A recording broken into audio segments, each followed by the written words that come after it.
তার হেডকোয়ার্টার এখানে থাকার প্রয়োজন নাই, তার প্রয়োজন তো শুধু সীমান্তরক্ষী, সীমানা পাহারা দেয়। তার এখানে কি কাজ?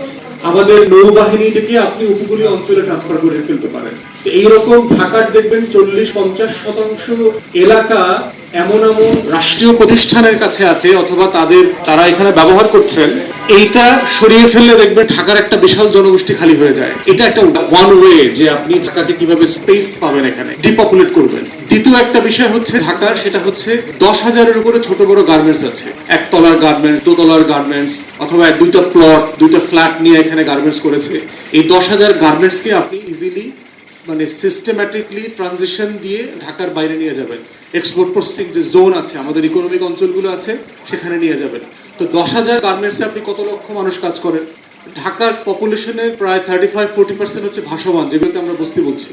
আমাদের শতাধিক বস্তি আছে ঢাকা শহরে বিভিন্ন জায়গায়। এই গরিব মানুষগুলো কিন্তু অধিকাংশ হচ্ছে নদী ভাঙা অঞ্চলের মানুষ, ভূমিহীন মানুষ, যাদের তার এলাকাতে রুটি রুজির বন্দোবস্ত নাই। তাহলে আপনি এই 30-40% জনগোষ্ঠীকে যদি ঢাকার বাইরে পুনর্বাসন করতে পারেন, তাদের সাথে আলাপ আলোচনার পক্ষে, তাহলে দেখবেন যে ঢাকা খালি হয়ে গেছে। গণপরিবহনের একটা বড় জায়গা হচ্ছে, যেটা বারবার আসছে সারা দুনিয়াতে, সেটা হচ্ছে প্রাইভেট কারের যে কালচার ডেভেলপ করেছে, এই কালচার থেকে আমাদের বের হয়ে আসতে হবে।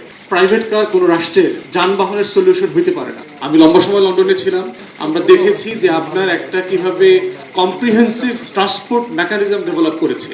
আপনি একেবারে মিনিট সেকেন্ড ধরে অনলাইনে যেতে পারবেন, যে আমি এতটার সময় রওনা করে এতটার সময় গিয়ে পৌঁছবো। আপনাকে দ্রুত গতি সম্পন্ন, কম খরচের আলাদা আলাদা অপশন দেবে। আপনি কি দ্রুত যেতে চান? আপনি কি কম সময় যেতে চান?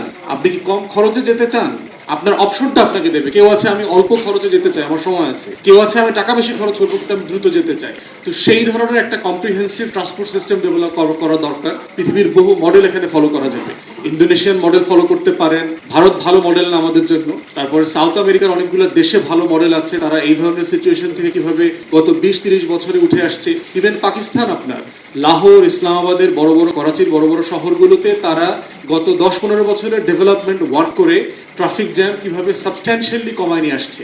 তো সেই জায়গাগুলো আমাদের দরকার, যে প্রাইভেট কারকে ডিসকারেজ করা, কারণ তারা পরিবেশ দূষণ করছে। তারা প্রচুর পরিমাণে তেল, গ্যাস, ফসিল ফুয়েল, যেটাকে আমরা বলছি যে ফসিল ফুয়েল উঠছে। এটা পড়ার কারণে বাংলাদেশ এমনিতেই একটা ক্লাইমেট ভালনারেবল কান্ট্রি, আপনারা জানেন।